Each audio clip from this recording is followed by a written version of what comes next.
Hello दोस्तों, हमारे इस यूट्यूब चैनल में आपका स्वागत है। मैं आज आप लोगों को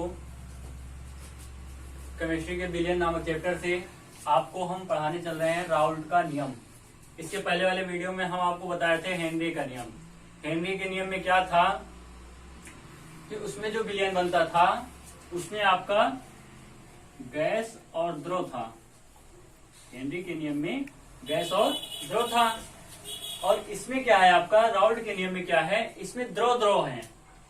द्रव दोनों जो है, द्रव विलेय भी है और द्रव ही विलायक भी है। तो दोनों मिलाकर के आपका क्या बनाएंगे, ये विलयन। इसमें जो विलयन बन रहा है वो द्रव और द्रव मिलकर बन रहा है, तो इसमें आपका राउल्ट का नियम हो जाएगा। इसके पहले वाले वीडियो में आपका गैस और द्रव की विलेयता थी। उसमें क्या था, आपका टॉपिक था उसमें गैसों की द्रव में विलेयता थी, तो उसमें आपका हेनरी का नियम था। इसमें आपका टॉपिक है द्रवीय विलयन। द्रवीय विलयन में क्या है, आपका द्रव द्रव दोनों जो है विलायक और विलेय दोनों क्या रहेंगे, आपके द्रव रहेंगे। इसमें जो विलयन बनेगा आपका वो दोनों विलेय और विलायक दोनों मिलाकर के क्या रहेंगे, द्रव ही रहेंगे। तो राउल्ट का जो नियम है, इनका नियम है किसी द्रवीय विलयन द्रव्य विलयन में मतलब विलेय और विलायक जो है दोनों ही द्रव ही रहेंगे। तो ये देखिए द्रव प्लस द्रव हम लिख दिए हैं। तो किसी द्रव्य विलयन में प्रत्येक द्रव का आंशिक दाब उसके विलयन में मोल अंश के समानुपाती होता है। तो आइए हम इस परिभाषा को अच्छे से समझते हैं, आपको समझाते हैं समीकरण इनका कैसे निकलेगा। तो चलिए हम देखते हैं।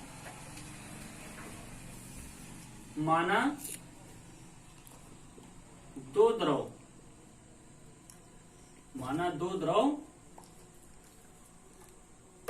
द्रव 1 व द्रव 2 है। माना दो द्रव 1 व द्रव 2 है। तो आइए इनका हम विलयन बनाते हैं। तो ये देखिए, आपका मान लीजिए ये एक पात्र है जिसमें आपका शुद्ध द्रव 1 है। इसमें आपका क्या है, द्रव 1 है।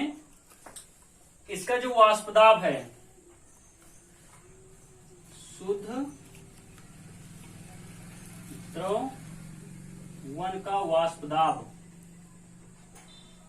शुद्ध द्रव 1 का वाष्प दाब आपका यहां पे ले लीजिए P1 नॉट। इसे हम बंद कर देते हैं। इसमें जो ये वाष्प है, वाष्प दाब जो है ये, और दूसरा द्रव आपका द्रव 2 ले लीजिए। इसमें आपका क्या है, द्रव 2 है। इसे भी आप बंद कर दीजिए। ये आपका पात्र है, इसमें भी ये आपका गैस का वाष्प दाब है, द्रव का वाष्प दाब। तो इसमें शुद्ध द्रव का वाष्प दाब आप ले लीजिए। शुद्ध द्रव का वाष्प दाब P नॉट P2 नॉट। पहले वाले द्रव का वाष्प दाब कितना हो गया, P1 नॉट, और दूसरे वाले द्रव का वाष्प दाब कितना हो गया, शुद्ध द्रव का वाष्प दाब P2 नॉट। अब इन दोनों को मिलाकर के जो आपका विलयन बनता है, ये आपका क्या बना, ये जो विलयन बना। अब इस विलयन में द्रव 1 और द्रव 2 भी उपस्थित है। द्रव 1 भी उपस्थित है और द्रव 2 भी उपस्थित है। अब इसमें जो द्रव का, अब इस विलयन में जो वाष्प दाब है, इस विलयन में जो द्रव का वाष्प दाब है, तो देखिए यहां पे द्रव 1 का वाष्प दाब, द्रव 1 का वाष्प दाब यहां पे आपका हो जाएगा P1, और दूसरे द्रव का वाष्प दाब, द्रव 2 का वाष्प दाब हम मान लेते हैं P2 है। तो देखिए हमारे पास दो द्रव थे, शुद्ध द्रव 1 द्रव 2। इनको मिला करके जो द्रव्य विलयन बनाया गया है, अब इसमें जो द्रव्य विलयन बनाया गया है इसमें दोनों द्रव आपके उपस्थित हैं, द्रव 1 और द्रव 2। तो द्रव 1 का वाष्प दाब कितना हो जाएगा जब विलयन में, या लिख देते हैं हम विलयन में,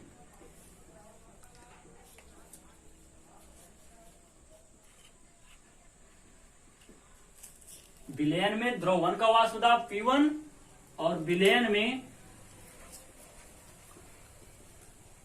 द्रव 2 का वाष्प दाब कितना हो गया P2। अब इसमें आप कैसे बताएंगे कि कौन सा द्रव कितना ज्यादा है। जिस द्रव का मोल अंश ज्यादा रहेगा, मोल अंश क्या बताता है आपको, जिस द्रव का मोल अंश ज्यादा होगा वो द्रव उतना अधिक होगा, और जितना द्रव अधिक होगा उसका वाष्प दाब भी उतना अधिक होगा। तो इनके नियम में क्या है कि किसी द्रव्य विलयन में प्रत्येक द्रव का आंशिक दाब, अब देखिए प्रत्येक द्रव का जो ये आंशिक दाब है, प्रत्येक द्रव का आंशिक दाब जो है उसके विलयन में मोल अंश के समानुपाती है। द्रव 1 का मोल अंश मान लीजिए, द्रव 1 का मोल अंश मान लेते हैं x1 है, और द्रव 2 का मोल अंश हम मान लेते हैं x2 है। अब इससे क्या हो, प्रत्येक द्रव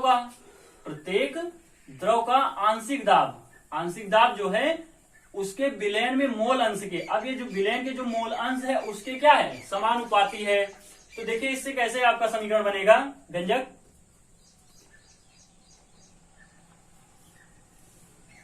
तो प्रत्येक द्रव का गैस आंशिक दाब क्या है, प्रत्येक द्रव का पहले का द्रव 1 का आंशिक दाब, द्रव 1 का आंशिक दाब कितना है P1 जो है कह रहा है फिर उसके विलयन में मोल अंश के समानुपाती, मोल अंश के समानुपाती होता है। इसी तरह द्रव 2 का, ये लिख देते हैं द्रव 1 का, और इसी तरह से द्रव 2 का आंशिक दाब कितना है, द्रव 2 का आंशिक दाब P2 जो है वो क्या हो जाएगा, वो भी समानुपाती हो जाएगा किसके, मोल अंश के क्या हो जाएगा, ये भी समानुपाती हो जाएगा। तो आपका समीकरण क्या बन रहा है यहाँ पे, सीधा सीधा देखिए कि P1 समानुपाते x1 और P2 समानुपाते x2। अब यहां से जब समानुपाते हटेगा तो एक आपका स्थिरांक आएगा, आता है ना, इसके पहले वाले में भी आया था, हेनरी के नियम में भी आया था, तो इसमें भी आएगा। देखिए जब ये आपका स्थिरांक हटेगा तो यहाँ पे आपका समानुपात हटेगा तो यहाँ पे आपका एक स्थिरांक आएगा P1 नॉट x1, जो आपका पहले शुद्ध द्रव का वाष्प दाब था वही यहाँ पे क्या आ जाएगा, स्थिरांक के रूप में। समझिए जो पहले द्रव का, ये जो P1 नॉट है पहले द्रव का क्या है, वाष्प दाब है, तो जो पहले द्रव का वाष्प दाब रहेगा वो यहाँ पे आपका क्या आ जाएगा, स्थिरांक के रूप में। तो इसी तरह दूसरे में भी P2 बराबर P2 नॉट इंटू x2, इसमें भी जो समानुपात हटा, जो स्थिरांक आया वो क्या आया, दूसरे द्रव का शुद्ध वाष्प दाब P2 नॉट x2 आया। तो ये जो हमारा समीकरण आया है ये हमारा क्या है, राउल्ट के नियम से है, ये हमारा राउल्ट के नियम से, राउल्ट का नियम यही कह रहा है किसी द्रव्य विलयन, अब ये जो हमने द्रव्य विलयन ये जो बनाया है इसमें कह रहा है प्रत्येक द्रव का, अब इस द्रव्य विलयन में प्रत्येक द्रव, 2 द्रव हैं तो प्रत्येक द्रव का आंशिक दाब, प्रत्येक द्रव का आंशिक दाब जो है, अब देखिए प्रत्येक द्रव का आंशिक दाब P1 P2 निकल आया, उसके विलयन में मोल अंश के क्या है, समानुपाती। तो देखिए प्रत्येक द्रव का आंशिक दाब उसके मोल अंश के क्या है, समानुपाती है। तो P1 समानुपाते x1, इसी तरह से दूसरे द्रव का आंशिक दाब P2 समानुपाते x2। तो यहां से आपका देखिए जब यहां से समानुपाते हटेगा तो आपका एक आ जाएगा स्थिरांक, और स्थिरांक क्या आएगा, जो आपका पहले शुद्ध द्रव का वाष्प दाब रहेगा वही यहाँ पे क्या हो जाएगा, स्थिरांक के रूप में, और उसी तरह से दूसरे द्रव का भी स्थिरांक वही आ जाएगा P2 नॉट x2। अगर यहां से, अब ये तो आपका राउल्ट के नियम से ये आपका समीकरण हो गया, ठीक। अगर हम इस विलयन में कुल दाब निकालें, ये दोनों मिल करके इस विलयन पर कितना दाब लगा रहे हैं, तो देखते हैं हम। तो अगर यहां पे हम PT लिखें, तो अगर हम इस विलयन का कुल वाष्प दाब निकालें, विलयन का कुल वाष्प दाब यहां निकालते हैं हम, विलयन का कुल वाष्प दाब। तो विलयन का अगर कुल वाष्प दाब निकालें हम, तो क्या होगा, PT, T मतलब समझिए टोटल, ठीक है, कुल। तो PT equal to P1 plus P2। अब P1 यहां पे क्या है आपका, P1 not x1 plus P2 not x2। तो ये आपका क्या है, विलयन का कुल वाष्प दाब। ये आपका क्या हो जाएगा, विलयन का कुल वाष्प दाब, और ये आपका राउल्ट का समीकरण हो गया। तो पहले द्रव का वाष्प दाब इतना, दूसरे द्रव का वाष्प दाब इस तरह से हम निकाल लेंगे। तो ये विलयन का आपका कुल वाष्प दाब भी निकल गया। इसमें जो आपका x1 x2 है, अगर कहीं पे आपको एग्जांपल सॉल्व करने को मिल जाए, तो इसमें जो x1 x2 है वो जो है इक्वल टू 1 के बराबर आना चाहिए। ये मोल अंश, इसके पहले जब हम मोल प्रभाव या मोल अंश वाला अगर वीडियो देखे हो, तो उसमें जब हम निकाल रहे थे, तो उसमें जो प्रत्येक के जो मोल अंश थे अलग अलग आते थे, लेकिन जब उनका कुल योग किया जाता था तो 1 के बराबर आता था, ठीक है। तो पहले वाला वीडियो भी देखा हुआ बहुत ही जरूरी है। तो अब इन सब वीडियो को अच्छी तरह से इसको समझने के लिए आपको इसके पहले वाला वीडियो देखना बहुत जरूरी है। तो अगर आप साथ में नोट्स भी बनाते चले, तो आप नोट्स बना लीजिए, जो कि आपको बहुत काम आएगा। नोट्स बना लीजिए और इनको तैयार करिए अच्छे से। तो आइए हम इनका ग्राफ भी देखते हैं, किस तरह से हमारा ग्राफ इनका बनेगा। तो इनका जो है आप स्क्रीनशॉट भी ले लीजिए और इनको नोट्स में लिख लीजिए अच्छी तरह से, ठीक है। अगर आपको कहीं कोई दिक्कत, कोई कॉन्सेप्ट इसमें नहीं समझ में आता है, तो उसको कमेंट में करके बताओ, या व्हाट्सएप नंबर पे कॉल करो, उसमें मैसेज करके करो, हम बताएंगे। तो आइए हम इनका देखते हैं ग्राफ।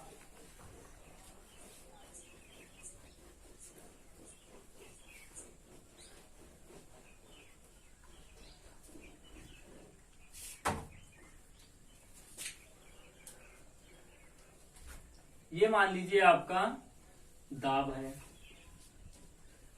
और ये आपका ले लीजिए मोल अंश।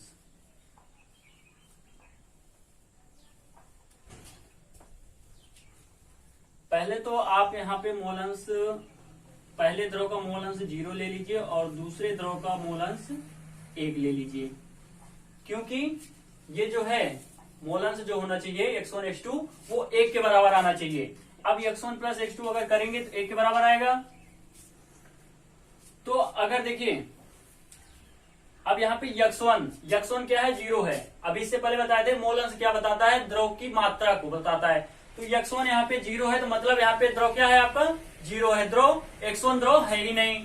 x2 द्रव आपका कितना है, 1 है। तो जब x2 द्रव 1 है, तो जो उसका वाष्प दाब आएगा वो कितना आएगा आपका, P2 नॉट आएगा।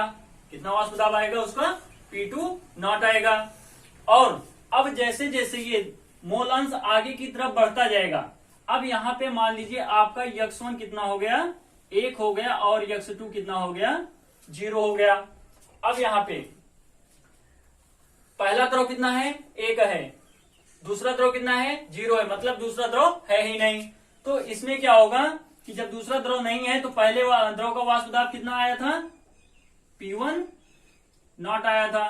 तो इस ग्राफ से ये पता चलता है कि जैसे जैसे हमारा मोलांश बढ़ेगा, उसी तरह से दाब भी बढ़ेगा।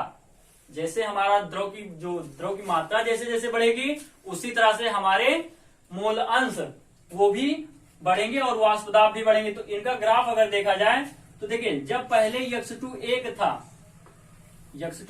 1 था, तो मोल अंश इसका यहां था, और जैसे x2 0 हुआ, इसका अगर ग्राफ हम बनाए तो कुछ इस तरह से बनेगा। तो इनका समीकरण क्या बना, P1 समानुपाते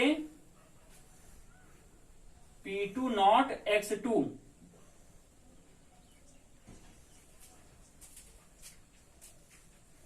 ठीक है। और दूसरा हमारा क्या बनेगा, तो देखिए ये आपका क्या हुआ, जैसे जैसे जो है दूसरा मोलांश कम होते जा रहा है, आपका वाष्प दाब भी क्या हो रहा है, कम होता जा रहा है। वाष्प दाब आपका क्या हो रहा है, कम हो रहा है। और जैसे जैसे पहले द्रव का मोल अंश बढ़ रहा है, उसी तरह से उसका वाष्प दाब भी क्या हो रहा है, बढ़ रहा है। तो इसका क्या बन रहा हो जाएगा यहाँ पे, P1 समानुपाते X1, ये यहाँ पे P2 X2 रहेगा, ये हो जाएगा। तो जैसे जैसे यहाँ पे पहले द्रव का मोल अंश आगे की तरफ बढ़ता गया, उसी तरह से इसका मोल अंश भी क्या हुआ हो रहा है, यहाँ पे बढ़ रहा है। तो ये तो इसका ग्राफ हो गया। तो ग्राफ से हमें ये पता चलता है कि जैसे जैसे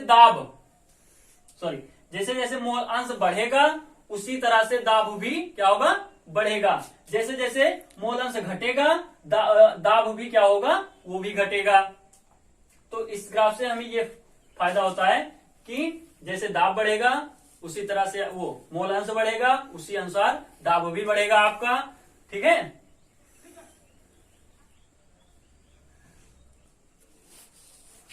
तो आइए हम राउल्ट के नियम के आधार पे आदर्श और अनादर्श विलयन को भी जानते हैं। ठीक है। तो जो विलयन राउल्ट के नियम का पालन करेंगे वो आदर्श विलयन कहलाएंगे, और जो विलयन राउल्ट के नियम का पालन नहीं करेंगे वो कौन से विलयन होंगे, अनादर्श विलयन। तो आइए देखते हैं कैसे कैसे इनका जो है वो है। तो एक तरफ हम लिखते हैं आदर्श विलयन,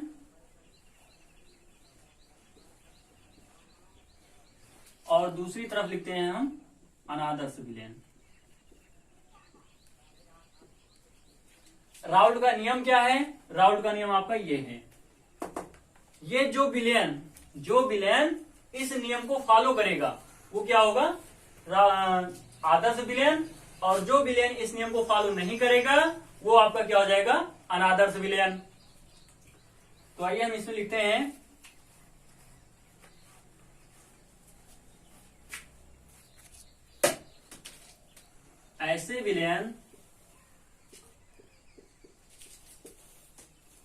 ऐसे विलयन जो राउल्ट के नियम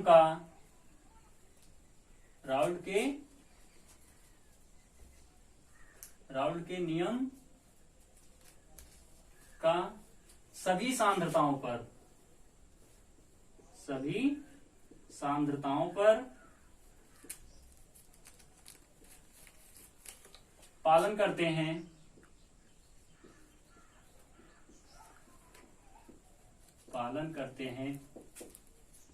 आदर्श विलयन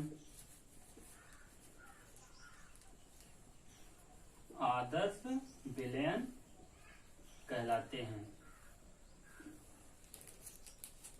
और इसमें क्या होगा आपका, जो विलयन, सीधे हम लिखते हैं, जो विलयन राउल्ट के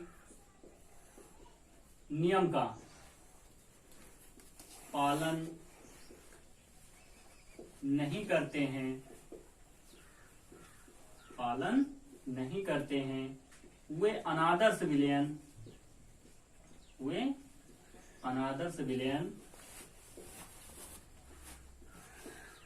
कहलाते हैं। वे कौन से विलयन होंगे, अनादर्श विलयन। अब राउल्ट का नियम क्या है, हम यहाँ पे लिख देते हैं, जैसे ये P1 equal to P1 not X1 और P2 equal to P2 not X2 और P कुल दाब P1 प्लस P2। ये नियम जो फॉलो करेंगे, जो विलयन इस नियम को फॉलो करेंगे वो कौन से विलयन कहलाएंगे, आपके आदर्श विलयन कहलाएंगे। और जो विलयन इन नियमों को फॉलो नहीं करेंगे, P1 नॉट X1 और P2 not equal to P2 not X2 और P total not equal to P1 plus P2। और जो इनका पालन नहीं करेंगे, ये बराबर मतलब P1 जो है ये एक दूसरे के बराबर नहीं आएंगे, वो विलेन क्या कहलाएंगे? आपके अनादर्श विलेन कहलाएंगे। और जो इन दोनों का, इन नियमों का पालन करेंगे, वो आपके क्या हो जाएंगे? आदर्श विलेन।